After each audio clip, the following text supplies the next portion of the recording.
Meghna, how are you? It's so good to see you, Meghna. I am good. I'm actually quite good. How are you? I'm very well. Thank you so much for making time. And I know you've had a lot of back to back sessions and you're still making time for us. So, very happy about that. Yes, well, we have to do what we have to do. So, Right, yes, always have time for right. this. Thank you so much. So, just for our viewers, I wanted to take some time to introduce you. So, Meghna Mukherjee is actually a consultant psychoanalytic psychotherapist with Manas Ganga Clinic in Noida. She is also the co founder and a consultant at the Narrative Couch, and she's doing a lot of good work. And personally speaking, I've known her since the start of my practice. So, I've seen her grow, and I think for me as well as a lot of other young therapists, she's an inspiration because she not only sees clients, she's doing a lot of assessments, she's doing a lot of creative things. So I don't know how she manages time out of a busy schedule, but truly, Meghna, you are an inspiration for a lot of young therapists who are wanting to do a lot of good work in the field of mental health. So I just wanted to take some time of yours to understand the kind of work you do. So, if I'm not wrong, you are doing a lot of good work in the field of child and adolescent mental health with a psychoanalytic approach. And you also see distressed couples in your work. So, you're doing a lot of couples work. And apart from that, I think you're also involved in some family therapy work. You're also involved in individual therapy, of course, which is the major chunk of the work you do. Meghna, just wanted to understand from you the kind of work you are doing from a psychoanalytic perspective. It's not old school. You know, everybody is dismissing psychoanalysis as an old school, old traditional way of working. Uh, and people think that, you know, CBT and other third wave approaches are more fitting for the culture we live in the 21st century, and psychoanalysis coming from a rather dated 18th century may not fit into today's culture and today's era. So, what is your understanding of this? How true is this? Uh, well, actually, there are like quite a few ways of looking at it. Uh, Hmm, I'm not sure how many of us really do a very traditional psychoanalytic work. I think hmm, most of us have found a way to kind of modify it with the contemporary times, at the same time modify it culturally. I think the way I look at psychoanalytic work today is how you see and hear a person in your mind, but hmm, but then at the same time, what you say to them could be depending on how much you think they can take in. So, but it is a different style of work, no doubt about it. For example, first I like to comment on the first thing that you said, that a lot of people prefer by a certain age to specialize. Like they would prefer to stick to child adolescent or to stick to adults or to stick to couples. And I think hopefully or maybe someday I will do it. But right now I think what's more important for me is to get a like a cross sectional idea of how people feel and think across the diversity of people that I meet. So it's interesting to think how a child feels when the parent's going through a divorce. hmm, It's interesting to see a couple who may be going through a divorce, because I think that hmm, sort of a cross sectional uh, interaction gives you a lot of things to think about, and it allows you to think from like a 3D perspective as opposed to like a 2D perspective in a session. So, hmm. Right. Absolutely. I Yeah. mean, so that's one of the first things that that I'm thinking through with you right now. That you introduced me, and it got me thinking that I'm in so many different areas. Is it possible for a person to actually sort of keep your legs in so many different boats?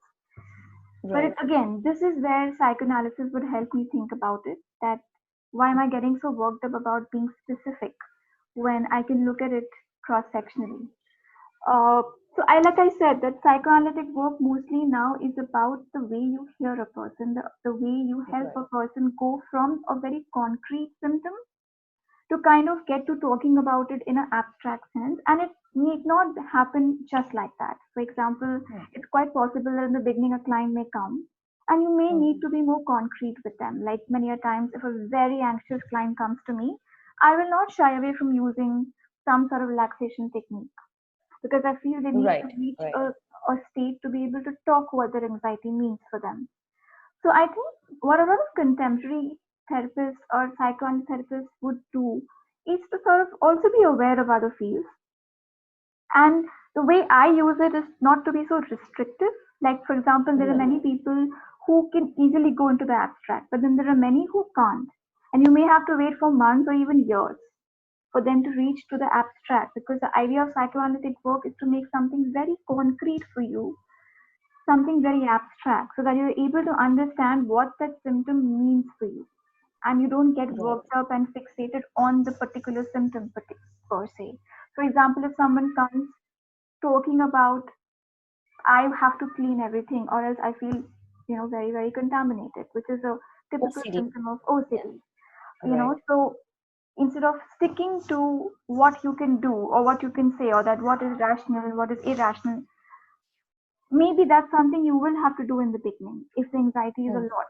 But maybe Hmm. the psychoanalytic lens can come in slowly to help a person think about what is it in their life that they need to segregate. Right.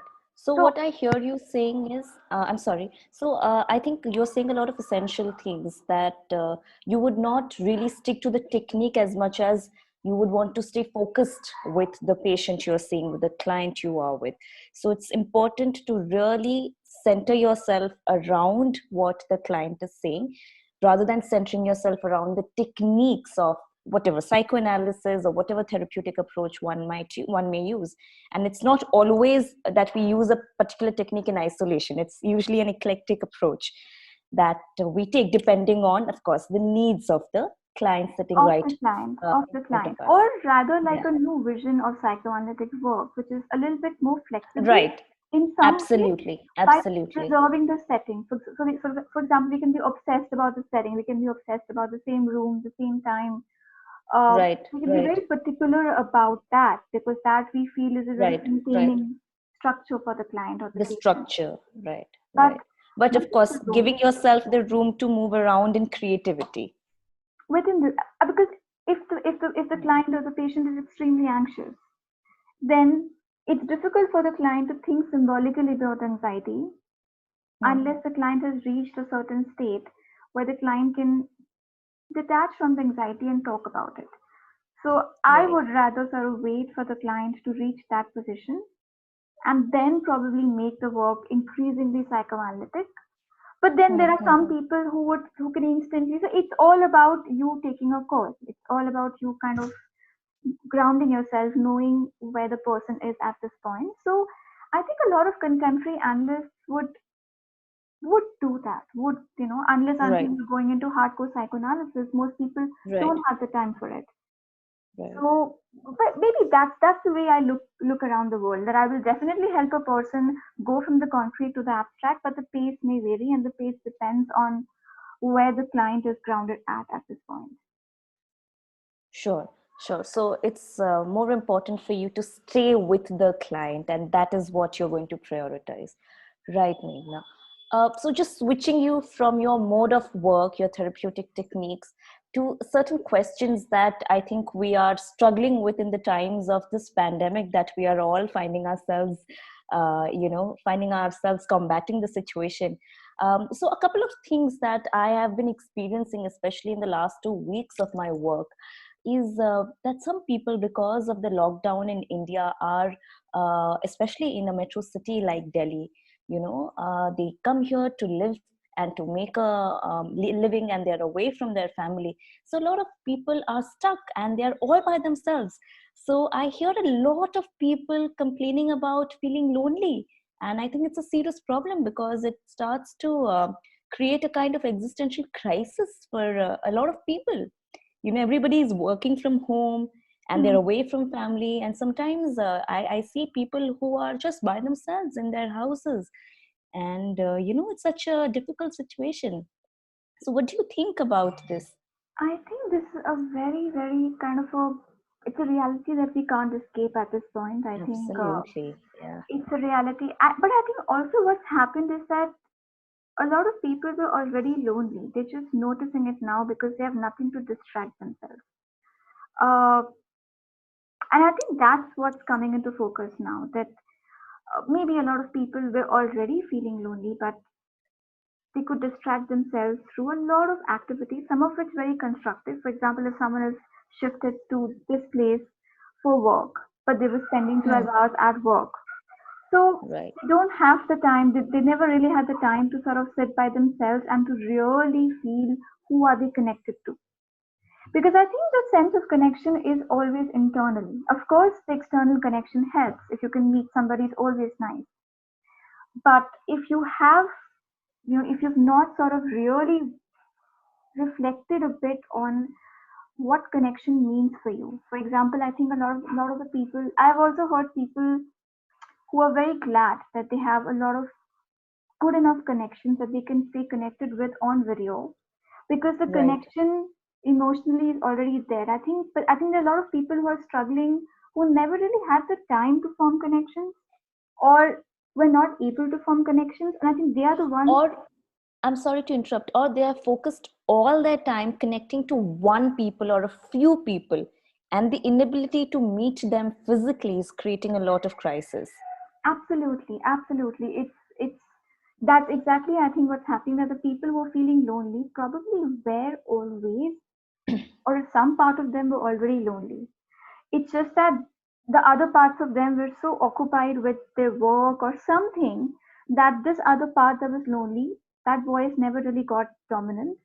And Hmm. now that there is no other part, like they are not able to go, they can't distract, they're not sitting in their offices, they're not meeting 5 people or 10 people in a team, you know, Hmm. this that lonely part suddenly, that voice kind of, now they're able to hear that voice, and it's very, very terrifying. It's a very, very scary experience for them. And I think it gives us a chance now, because Hmm. that's the part they had to confront. That's the part of them that they had to confront, they had to talk Hmm. to, they had to engage with. And maybe this is going to help them build connections now. Now that they know Right. that there is a desire to connect, and that connection is Right. not just superficial, but it's actually very authentic. They have a genuine desire to authentically, deeply relate to someone. Maybe when they become aware of that, because now they have to, maybe now they can work on it. I think this is an opportunity for all of us. So I hear you saying two things essentially. One is that such people have had this underlying sense of loneliness. Maybe that never really came to the forefront because of various distractions of a city life, perhaps. And the other thing is, it's a good thing you are saying, because it gives people the opportunity to confront one of their underlying issues. And it's something that they, instead of denying, can perhaps come to accepting and working. Well, that's a good thing, because my next question is kind of related to this. How is it that such people can help themselves? Because it's an utterly distressing time for everyone, more so for people who are by themselves. I think it's a very valid question, because it means that now this person has to really, really listen and also be aware of the various parts. And it's so much easier to be aware of that part that is Hmm. painless. It's so easy to hear a Right. part that is all the time into a routine, it's planning, it's feeling in control, feeling predictable. Now they're suddenly aware of this very unpredictable, very uncertain part that makes them feel that they are not in control, and that if they don't have that routine, then Hmm. they basically have nothing to hold on to. So that sense of anchor is gone. I think nobody is particularly born lonely. They become lonely because some Right. or the other experience has made them withdrawn. It made them Right.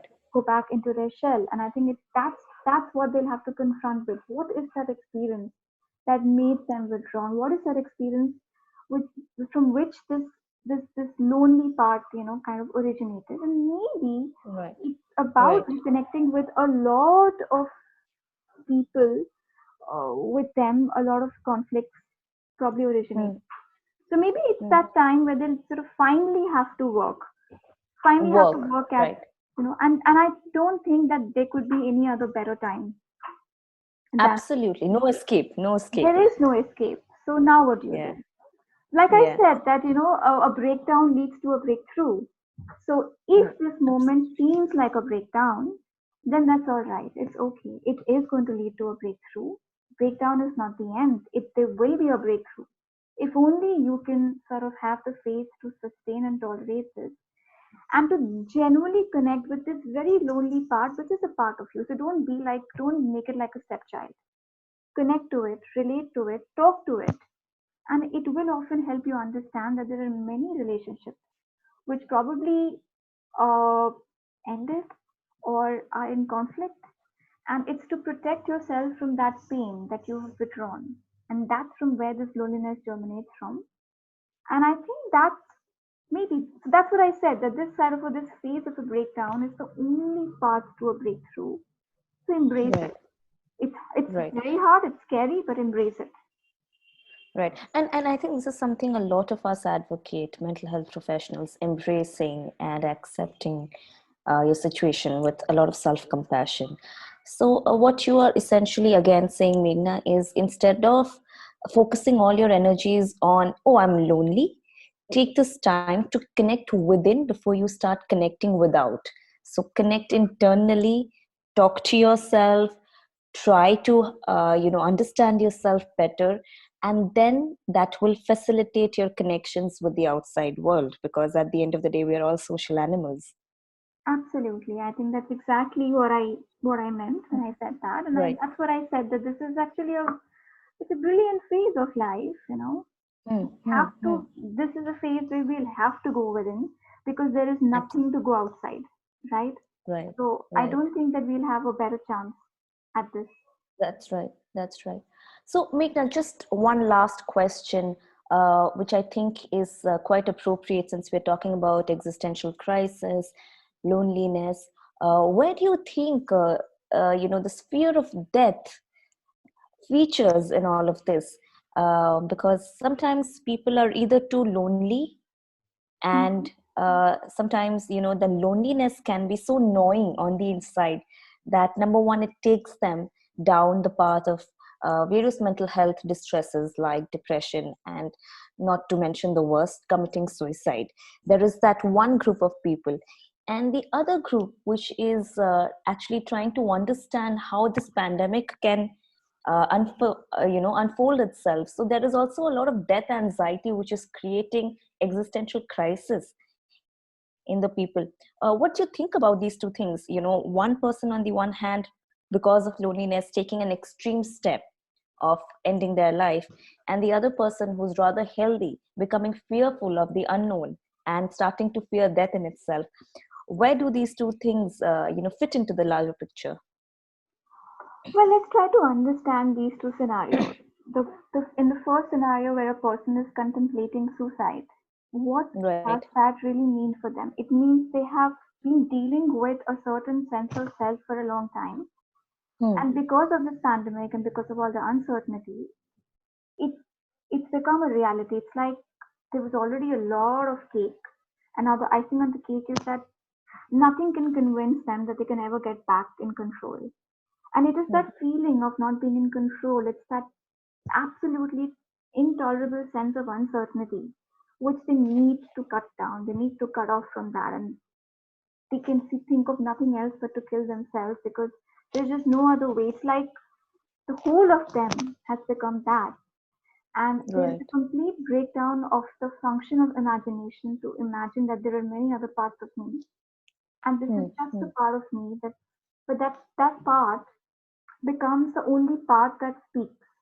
So then it seems like that part is the whole of me, which is why they need to cut themselves off. And there's no other way to cut themselves off but to contemplate something like a suicide. So this is one group of people who were probably already aware. They were not in denial. They were already aware of Hmm.